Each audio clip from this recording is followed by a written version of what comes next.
ओम शांति। आज 30/3/2024 प्रातः मुरली बाप दादा मधुबन से। महावाक्य है, मीठे बच्चे, प्राण दान देने वाला बाप है। वह नॉलेज ऐसे देते हैं जिससे प्राणदान मिल जाता है। ऐसे प्राणदान देने वाले बाप को प्यार से याद करो। प्रश्न, किस आधार पर 21 जन्मों तक तुम्हारे सब भंडारे भरपूर रहते हैं? उत्तर, संगम युग पर तुम बच्चों को जो नॉलेज मिलती है यह सोर्स ऑफ इनकम है।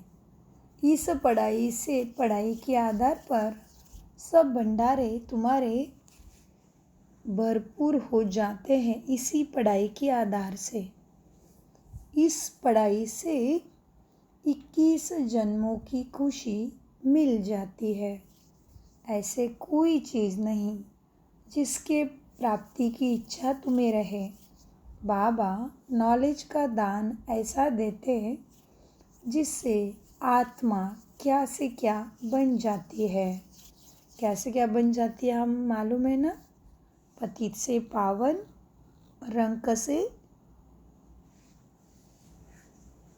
राजा महाराजा बन जाती है। ओम शांति। भगवान वाच, सालिग्राम समझते हैं शिव बाबा हमको पढ़ाने आते हैं। बच्चे जानते हैं वही सृष्टि के आदि मध्य अंत को जानते हैं। बच्चों को अब कोई नई बात नहीं लगती, समझ में आ गया है। मनुष्य तो सब भूल गए हैं। जिसने पढ़ाया उनके पहले, बाबा कहते जिसने पढ़ाया उनके पहले, उनके बदले पहले नंबर में पढ़ने वाले का नाम डाल दिया है। क्या हो गया? कृष्ण का नाम डाल दिया। कहते भगवान वाचा, श्रीमत भगवत की गीता, और फिर कृष्ण को समझ लेते हैं ना। तो बाबा कहते जिसने पढ़ाया उसके बदले पहले नंबर में पढ़ने वाले का नाम डाल दिया। तुमको पढ़ते पढ़ते यह बात सिद्ध करनी है। भारत के शास्त्रों की ही बात है और धर्म के शास्त्र नहीं। भूल ही भारत के शास्त्र की है। तुम्हारे सिवा यह बात और कोई सिद्ध नहीं कर सकता। बच्चे जानते हैं यह अनादि ड्रामा है, फिर भी रिपीट होगा। तुम मनुष्य मात्र को सुधरने का पुरुषार्थ करते हैं। तुम मनुष्य मात्र को सुधारने का पुरुषार्थ बाबा करते। तुम मनुष्य मात्र को सुधारने का पुरुषार्थ करते हो। मनुष्य जब सुधरते हैं तो दुनिया ही सुधर जाती है। सतयुग है सुधरे हुए नई दुनिया, और कलयुग है अनसुधरी हुई पुरानी दुनिया। यह भी तुम बच्चे अच्छी रीति समझते हो और धारण कर समझने लायक भी बनते हो। ज्ञान को धारण भी करते हो। इसमें बड़ी रिफाइननेस चाहिए बुद्धि में। बाबा तुमको कितना रिफाइन कर समझाते हैं, ज्ञान को सुधारते भी है तुम्हें। बाप कहते हैं जब तुम सुधर जाते हो फिर मुझे सुधारने की ज़रूरत नहीं रहती। तुम अनार्य बन पड़े थे, माना अनसुधरे, तमो प्रधान। अब आर्य अर्थात देवी देवता सतो प्रधान सुधरे हुए मनुष्य बन गए हो। तो तुम अनार्य बन पड़े थे, अब आर्य अर्थात देवी देवता बनना है। सो तो सतयुग में ही होंगे। वह सब सतयुग में सुधरे हुए थे, अब अनसुधरेले उनकी पूजा करते हैं। यह किसी के बुद्धि में नहीं आता कि हम उनको क्यों सुधारले कहते हैं। यह सब मनुष्य जो सुधरले आर्य थे, वही सब अनसुधरेले बन गए हैं। आर्य और अनार्य, बाकी वह जो आर्य समाज है वो मठपंथ है। ये सब झाड़ से क्लियर समझ सकते हैं। यह है मनुष्य सृष्टि का झाड़। इसकी आयु 5000 वर्ष है। इसका नाम कल्पवृक्ष है। परंतु कल्पवृक्ष अक्षर से मनुष्य की बुद्धि में झाड़ नहीं आता है। परंतु कल्पवृक्ष अक्षर से मनुष्य की बुद्धि में झाड़ नहीं आता। तुमको झाड़ के रूप में समझाया है। वह कह देते कल्प लाखों वर्ष का है। बाप कहते 5000 वर्ष का है। और कोई कितनी आयु सुनाते, कोई कितनी। पूरा समझाने वाला कोई है नहीं। आपस में कितना शास्त्रवाद करते हैं। तुम्हारी तो यह रूवरियान है। तुम सेमिनार करते हो, इसको रूवरियान कहा जाता है। प्रश्न उत्तर समझने के लिए भी कहते हैं। बाबा जो कुछ तुमको सुनाते हैं उसी से ही टॉपिक निकाल तुम सुनाते हो। वो लोग क्या सुनाते हैं यह भी तुम जाकर सुनो। फिर आकर सुनाना चाहिए कि इस प्रकार का वाद विवाद चलता है। पहले तो यह समझना है कि गीता का तुम्हें पहले सबको खुद समझ के सबको समझाना है कि गीता का भगवान कौन है। भगवान बाप को भूलने के कारण बिल्कुल ही चट के खाते में गए हैं। तुम बच्चों का तो बहुत लव है। तुम बाबा को याद करते हो। बस बाबा ही प्राणदान देने वाला है। नॉलेज का दान ऐसे देते हैं जो तुम क्या से क्या बन जाते हैं। तो बाप पर लव रहना चाहिए। बाबा हमको ऐसे नई बात सुनाते हैं। हम श्री कृष्ण को कितना याद करते हैं, वह कुछ देता ही नहीं। श्री नारायण को याद करते हैं, याद करने से कुछ होता है क्या? हम तो कंगाल के कंगाल ही रह गए। देवताएं कितने सॉल्वेंट थे, अब सभी आर्टिफिशियल चेंज हो गए हैं। जिसका दाम नहीं उनका आज दाम हो गया है। वहाँ अनाज आदि के दाम की बात ही नहीं। सबको अपनी अपनी प्रॉपर्टी आदि है। कोई अप्राप्त वस्तु नहीं जिसके प्राप्ति की इच्छा रहे। बाबा कहते हैं मैं तुम्हारा भंडारा भरपूर कर देता हूँ। तुमको ऐसे नॉलेज देता हूँ जिससे तुम्हारा भंडारा भर जाता है। तुम्हारी बुद्धि में है knowledge is source of income. Knowledge ही सब कुछ है। इस पढ़ाई से तुम कितना ऊंचा बनते हो। पढ़ाई का भंडारा है ना। वह टीचर पढ़ाते हैं, उनसे अल्पकाल का सुख मिलता है। इस पढ़ाई से तुमको 21 जन्मों का सुख मिलता है।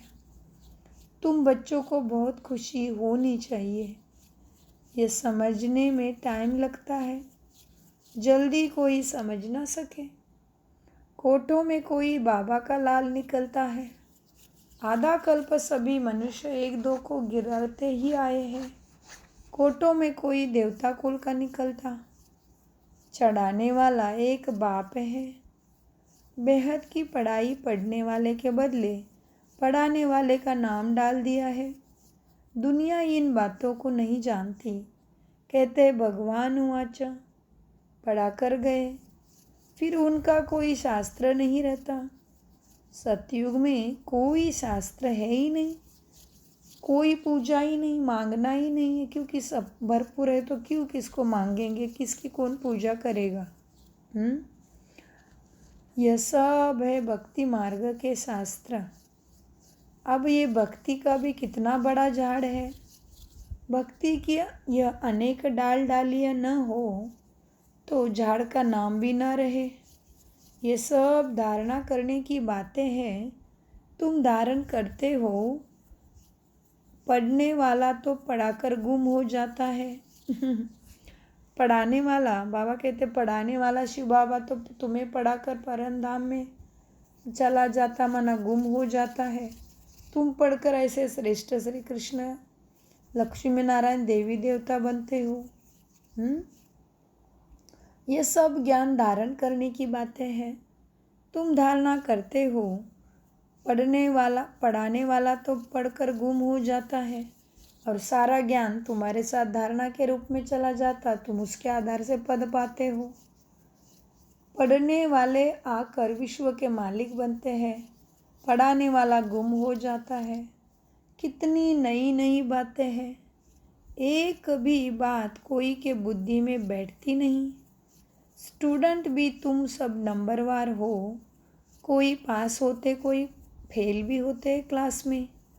यह भी बेहद का बड़ा इम्तिहान है।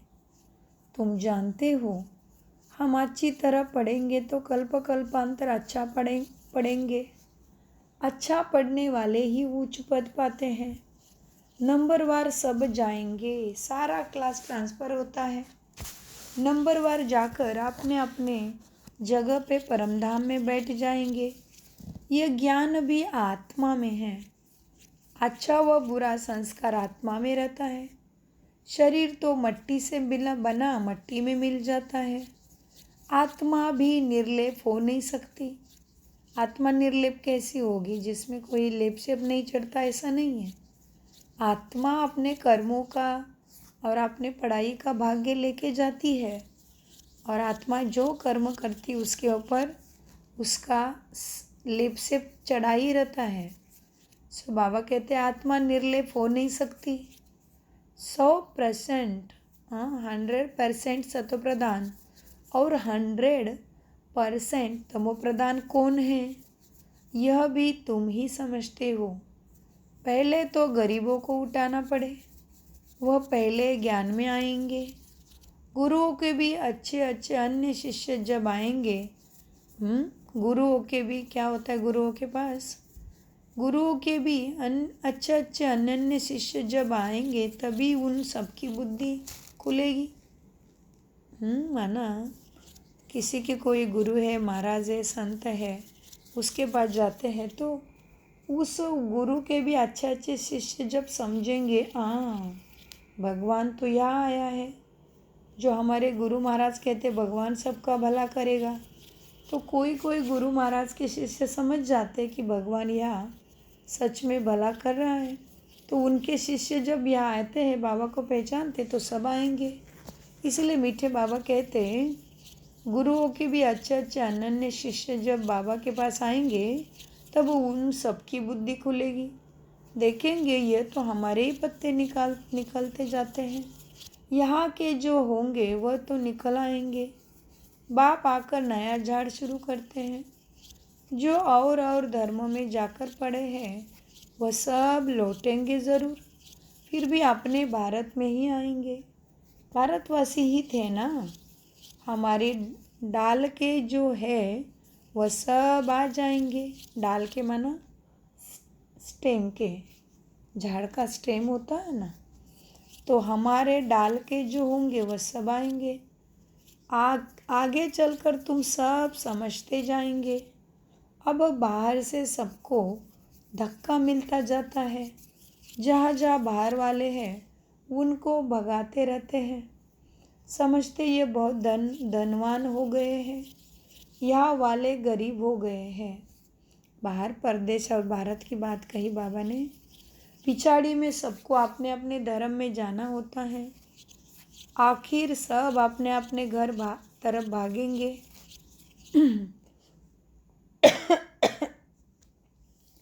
बाबा गहरी बातें बताते हैं कि पिछाड़ी में सबको अपने अपने धर्मों में जाना होता है। माना एक तो जैसे जैसे देवी देवता धर्म चलता है उसके बाद इस्लाम बौद्धिक क्रिश्चियन धर्म शुरू होता है, तभी जो जो जिस धर्म में से आए थे वापस उसी धर्म में जन्म मृत्यु के खेल खेलते चले जाते। फिर आखिर में फिर देवी देवता बनने के टाइम में फिर अपने धर्म से निकल देवी देवता धर्म में आते। तो ये चढ़ती उतरती कला का अभ्यास तो बाबा हमें रोज ही करा रहे हैं, ताकि हम ज्ञान में पक्के हो कि अपना पद श्रेष्ठ पद पाए भगवान से। भगवान पढ़ा रहा है, ईश्वरी यूनिवर्सिटी है, पढ़ाई चल रही है। तो जो जैसे पढ़ेगा वैसे ही पद प्राप्त करेगा। बाबा कहते हैं पिछाड़ी में सबको अपने अपने धर्म में जाना होता है, आखिर सब अपने अपने घर तरफ भागेंगे। विलायत में कोई मरता है तो उनको भी भारत में ले आते हैं, क्योंकि भारत के फर्स्ट क्लास पवित्र भूमि है और समझते भारत के मट्टी से बना है तो भारत में ही जाना चाहिए। भारत में ही नई दुनिया थी ना, तो भारत ही स्वर्ग भूमि है, इसलिए कहीं पे भी शरीर छोड़ता है भारतवासी तो विलायत में लेके आते उसको अंतिम संस्कार करने के लिए। तो भारत में ही नई दुनिया थी। इस समय इसको वॉइसलेस वर्ल्ड नहीं कह सकते, यह है विशेष वर्ल्ड, इसीलिए बुलाते भगवान को। है पतित पावन आओ, आकर हमको पावन बनाओ। भले दुनिया तो यही है, परंतु इस समय दुनिया में कोई पावन तो है नहीं। पावन आत्माएं मूल वतन में है, वह है ब्रह्म महातत्व। सब पावन बनकर वहाँ ऊपर ब्रह्म महातत्व में आत्मिक रूप में जाके रहेंगे। फिर नंबरवार आएंगी पाठ बजाने। आदि सनातन देवी देवता धर्म का यह फाउंडेशन है। ब्राह्मण तुम फाउंडेशन है। फिर 3 ट्यूब निकलती है, ट्यूब माना ब्रांचेस, लेकिन ब्राह्मण धर्म देवी देवता तो खुद ही स्टेम है, तना है, कोई धर्म की ब्रांच नहीं है वो। देवी देवता धर्म के बाद फिर ब्रांचेस निकलते मनुष्य सृष्टि के झाड़ के। इसलिए बाबा कहते आदि सनातन देवी देवता धर्म का ये फाउंडेशन है। फिर 3 ट्यूब निकलती है, यह तो देवता धर्म है, यह कोई ट्यूब नहीं है। पहले ये फाउंडेशन, फिर ये 3 ट्यूब्स निकली है झाड़ से। मनुष्य सृष्टि का झाड़ कैसे बढ़ता है तुम जानते हो। मुख्य है 4 धर्म, सबसे अच्छा धर्म है यह ब्राह्मण धर्म। इनकी बहुत महिमा है। हीरे जैसा तुम यहाँ बनते हो, बाप तुमको यहाँ पढ़ाते हैं। जब तुम मनुष्य से देवता बनते हो, अभी तुम ब्राह्मण हो, तो तुम कितने बड़े हो, देवताओं से भी भारी, देवताओं से भी तुम ब्राह्मण बड़े नॉलेजफुल हो। वंडर है ना, हम जो नॉलेज देते हैं वो हमारे साथ चलती है, फिर वहाँ नॉलेज को ही भूल जाते हैं। तुम जानते हो पहले हम क्या पढ़ते थे, अब हम क्या पढ़ते हैं, ICS वाले क्या पढ़ते हैं और बाद में क्या पढ़ते हैं, फ़र्क तो है ना। आगे चलकर तुम बहुत नई पॉइंट्स सुनेंगे, अभी नहीं बताएंगे, पाठ ही आगे सुनने का है। बुद्धि में रहता है नॉलेज का पार्ट, जब पूरा होगा तब होगा, जब होगा पूरा। बाबा कहते बुद्धि में रहता है नॉलेज का पार्ट, जब पूरा होगा तब हम भी उस समय बाबा के ज्ञान को धारण कर लेंगे। फिर हमारा पाठ स्वर्ग में शुरू हो जाएगा, उनका पाठ पूरा हो जाएगा। बुद्धि में बहुत अच्छी धारणा चाहिए। सिमरन करते रहो, बाप को याद करते रहो। याद नहीं होगी तो पद कम हो, पद भी कम पाएंगे। बाप को याद करते करते शरीर का भान निकल जाएगा। सन्यासी भी इस अवस्था का अभ्यास करते करते शरीर छोड़ देते हैं, परंतु उन्हों का रास्ता अलग है, इसलिए उनको फिर जन्म लेना पड़ता है। फॉलोअर्स समझते हैं वह ब्रह्म में लीन हो गया, फिर वापस आ नहीं सकता। बाप समझाते हैं वापस ही कोई भी जा नहीं सकते। पिछाड़ी में सब एक्टर्स जब स्टेज पर आएंगे तब फिर घर जाएंगे। वह है हद का विनाश नाटक, यह है बेहद का अविनाशी नाटक। तुम अच्छी तरह समझा सकते हो। यह ड्रामा भी जो मिसल चलता है, वह तो फिर छोटे छोटे ड्रामा बनाते हैं। झूठी फिल्म बनाते हैं। उनमें थोड़ी अच्छी अच्छी बातें होती है, उनमें थोड़ी अच्छी बातें होती है, जैसे विष्णु अवतरण दिखाते हैं, ऐसे नहीं ऊपर से कोई उतर आता है, ऐसा नहीं। लक्ष्मी नारायण पाठ बजाने आते हैं, बाकी ऊपर से कोई नहीं आते। तुम बच्चों को समझाया गया है, बाप पढ़ाते हैं, तब यह बातें तुम सब समझ सकते हो। पहले तुम भी कितने तुच्छ बुद्धि थे, जब बाप ने समझाया है तब तुम्हारे कपाट बुद्धि के खुल गए हैं। इतना समय जो कुछ सुना है वह कोई काम का ही नहीं था, नहीं तो क्यों गिरते फिर, और ही गिरते गए, तम प्रधान बनते गए भक्ति करते करते। इसलिए तुम सबसे लिखवाते हो, जब लिख कर देवे तब समझा जाए। कुछ बुद्धि में बैठा है, बाहर से आते हैं फॉर्म भराते हैं तो मालूम पड़े हमारे कुल का है। मूल बात है बाप को जानना, समझे कि बरोबर कल्प कल्प बाप हमको पढ़ाते हैं। ये पूछना है कब से पवित्र बने हो, जल्दी नहीं सुधरते। घड़ी घड़ी माया पकड़ लेती है, देखती है कच्चा है तो हप भी कर लेती है। माना ज्ञान धारण नहीं होता तो बार बार विकारों में जाते हैं और फिर गिरते गिरते फिर ज्ञान को भी छोड़ देते हैं। तो इसीलिए बाबा कहते हैं अब पवित्र कब बने हो, ये भी पूछना पड़े, ज्ञान लेने आता है तो। मूल बात है बाप को जानना, समझे कि बरोबर कल्प पहले बाप हमको पढ़ाते हैं। यह पूछना है कब से पवित्र बने हो, जल्दी नहीं सुधरते। घड़ी घड़ी माया भी बुद्धि को पकड़ लेती है, देखती है कच्चा है तो हाफ भी कर लेती है। गजने ग्राहक को खाया कितनी कहानियाँ बनाई हैं, कोई महारथियों को भी माया हाफ कर गई है। शास्त्रों में भी मिसाल अभी के देते हैं, मंदिरों में भी घोड़े सवार महारथी प्यादे आदि दिखाते हैं। अब तुम इसलिए शायद देवी देवता का धर्म और देवी देवताओं का खेल मानते हैं। चौकड़ी का खोल माना अभी का ये चेस, बुद्धिबल, चोपड़ा, ये सब देवी देवता का खेल माना जाता था। नहीं, लेकिन ये अभी की बात है। देवी देवता सब सतोप्रधान है तो ऐसा अधर्म वाला अपवित्र गेम चढ़ना उतरना क्यों खेलेंगे, वो तो चढ़े हुए ही है। देवी देवता धर्म में आने वाले सब उस टाइम सतोप्रधान है, एक जैसे है, सभी की आत्मा की स्थिति एक जैसी है और भाग्य अलग अलग होने के कारण कोई महाराजा बनेगा, कोई उसके वारिस बनेंगे, राजा प्रजा महाराजा नौकर चाकर सब बनेंगे। लेकिन बाबा कहते हैं क्या है, घड़ी घड़ी माया पकड़ लेती है, देखती है कच्चा है तो हप कर लेती है। अब कई महारथियों की भी माया ने हप कर लिया। शास्त्रों में भी मिसाल अभी के हैं, मंदिरों में भी घोड़े सवार महारथी प्यादे आदि दिखाते हैं। अब तुम अपना यादगार देखते हो, कैसे मूर्त बनाई है। दिलवाड़ा मंदिर का बाबा हमेशा एग्जाम्पल देते हैं, जब तुम बन जाएंगे तो भक्ति उड़ जाएगी। तुम किसको माता नहीं टेक सकते हो। अब तुम माता, बाबा कहते तुम पत्थरों के सामने अभी माता नहीं टेक सकते हो, तुम जान गए हो ये पत्थरों में पूजा हमारी ही हो रही, हम ही ऐसे बने थे।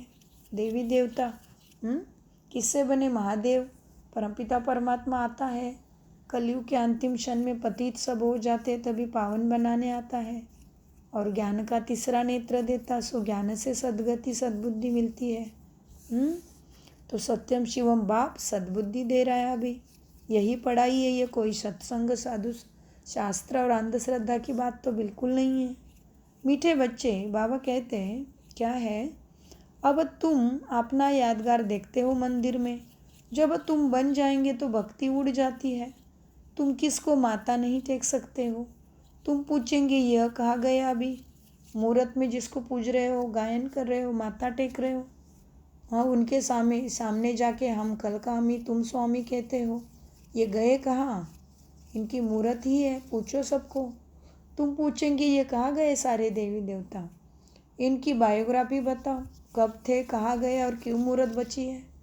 बाबा ने तुम बच्चों को नॉलेजफुल बनाया है, तब तुम पूछते हो तो तुम्हें सेवा करने की नशा भी चाहिए। पास विद ऑनर 8 ही होते हैं। ये बहुत बड़ा इम्तिहान है। अपने को देखना है, हमारी आत्मा पवित्र बनी है क्या। बैटरी भरेगी तब योग होगा। बैटरी कब भरेगी, जब बाबा से मन बुद्धि में बाबा की शिक्षा और बाबा याद होगा। बाबा याद होगा माना क्या होगा, बाप मेरा ऐसा है तो मैं कैसा होना चाहिए, ये समझ में आएगा। सो मेरा बाबा कैसा है, गुणों का शक्तियों का सागर है, तो मुझे भी गुणवान 16 कला संपूर्ण सर्वगुण संपन्न बनना चाहिए। तो देखना है मेरे में कितने परिवर्तन हुआ है, मेरे में कितने सतोगुण आ गए, दुर्गुण निकल गए। तो इसीलिए बाबा कहते हैं बच्चे आपने को देखना है, हमारी आत्मा पवित्र बनी है। बैटरी भरेगी तब जब योग होगा बाप से योग होगा तो सतो प्रधान बनेंगे। तमो प्रधान आत्मा वापस परमधाम जा नहीं सकती, उसको चुकतू करना पड़ेगा योग बल से, नहीं तो भोग बल से। ये ड्रामा है। वहाँ दुख देने वाली कोई चीज़ सतयुग में होती ही नहीं। गाया भी गया है, सुंदर है। श्याम सुंदर कृष्ण को कहते हैं। श्याम था माना तमो प्रधान था, सतो प्रधान हो गया, बाप से ज्ञान लिया, बुद्धि योग लगाया, श्रीमत पर चला। ब्रह्मा ही है कृष्ण बनने वाली आत्मा। तो ब्रह्मा ने कैसा पुरुषार्थ किया सबको मालूम है। नहीं तो बाबा की बुक्स है, जीवन को पलटाने वाली अद्भुत जीवन कहानी। नंबर 1 नंबर 2 भी है, बाबा की कदम भी है। सारे में बाबा का पुरुषार्थ, और हर आत्मा, हर महारथी, हर दादियों के मुख में बाबा ही बाबा है। ब्रह्मा बाबा कहे कैसे पुरुषार्थ किया। अभी दादी जानकी जी की स्मृति दिन पे हमने देखा, दादी जानकी का कोई भी क्लास सुना, बाबा ब्रह्मा बाबा को देख के ही वो चलना सीखे और ब्रह्मा बाबा का ही हर स्टेप फॉलो किया है, तो बन गए ऐसे श्रेष्ठ अष्टरत्न वाले। तो बाबा कहते ये ड्रामा है, वहाँ दुख देने वाली कोई चीज़ नहीं है। गाय भी सुंदर होती है सतयुग में। श्री कृष्ण के साथ गाय कितने सुंदर दिखाते हैं। बड़े बड़े आदमी का फीचर भी सुंदर। गाय अच्छी दूध देती है, तब तो दूध की नदियाँ बहती है। अब यह यहाँ नहीं है। अभी तुम नॉलेजफुल बन गए हो, इस दुनिया को तुम तुच्छ समझते हो। इनका सारा किचड़ा स्वाहा होना है, फिर सारा किचड़ा निकल सब स्वच्छ बन जाएंगे। हम अपनी राजधानी में जाते हैं, उनका नाम है स्वर्ग। सुनते ही खुश होती है। उनका आने वाली सतयुगी दुनिया का नाम राजधानी क्या है? देवी देवताओं की राजधानी का नाम क्या है? स्वर्ग। अभी तुम नॉलेजफुल बन गए हो, इस दुनिया को तुम तुच्छ समझते हो, तो अपने में अभी ये सत्य ज्ञान से कितना नॉलेज भरी है खुद देखना पड़ेगा। अभी तुम नॉलेजफुल बन गए हो, इस दुनिया को तुम तुच्छ समझते हो। इनका सारा किचड़ा स्वाहा होना है, फिर सारा किचड़ा निकल सब दुनिया स्वच्छ बन जाएगी। हम अपनी राजधानी में जाते हैं, हमारी राजधानी का नाम है स्वर्ग। सुनते ही खुशी होती है। अच्छा, मीठे मीठे सिकिलदे बच्चों प्रति माता पिता बाप दादा का याद प्यारा और गुड मॉर्निंग। रूहानी बाप की रूहानी बच्चों को नमस्ते। हम रूहानी बच्चों की रूहानी बाप दादा को याद प्यार गुड मॉर्निंग, नमस्ते प्यारे बाबा नमस्ते। धारणा के लिए मुख्य सार है, इस अनसुधरी पुरानी दुनिया को सुधारने के लिए स्वयं को सुधारना है। अपनी बुद्धि को बाप की याद से रिफाइन बनाना है। 2, आपस में रोहरियान करनी है। कभी भी वाद विवाद नहीं, ज्ञान की रोहरियान में रहो। वाद विवाद नहीं करो। नॉलेज का दान से सर्व का भंडारा भरपूर करना है। सबको नॉलेज देनी है। वरदान, सोमान की सीट पर स्थित हो, शक्तियों को ऑर्डर प्रमाण चलाने वाले विशाल बुद्धि भव। वरदान का विस्तार है, अपनी विशाल बुद्धि द्वारा सर्व शक्तियों रूपी सेवाधारियों को समय पर कार्य में लगाओ। जो भी टाइटल डायरेक्ट परमात्मा द्वारा मिले हुए हैं उसके नशे में रहो। सोमान की स्थिति रूपी सीट पर सेट रहो तो सर्व शक्तियाँ सेवा के लिए सदा हाजिर अनुभव होगी। आपके ऑर्डर के इंतज़ार में होगी तो वरदान और वर्षे को कार्य में लगाओ। मालिक बन, योग युक्त बन, युक्ति युक्त सेवाधारियों से ले लो तो सदा राजी रहेंगे। बार बार अर्जी नहीं डालेंगे। स्लोगन: कोई भी कार्य शुरू करने से पहले विशेष यह स्मृति इमर्ज करो कि सफलता मुझ श्रेष्ठ ब्राह्मण आत्मा का जन्म सिद्धाधिकार है। क्या है स्लोगन? कोई भी कार्य शुरू करने के पहले विशेष यह स्मृति इमर्ज करो कि सफलता मुझ श्रेष्ठ ब्राह्मण आत्मा का जन्म सिद्ध अधिकार है। ओम शांति, ओम शांति, ओम शांति। मीठे प्यारे बाप दादा का अनगिनत पदम गुना शुक्रिया, शुक्रिया, शुक्रिया, शुक्रिया फरिश्तों।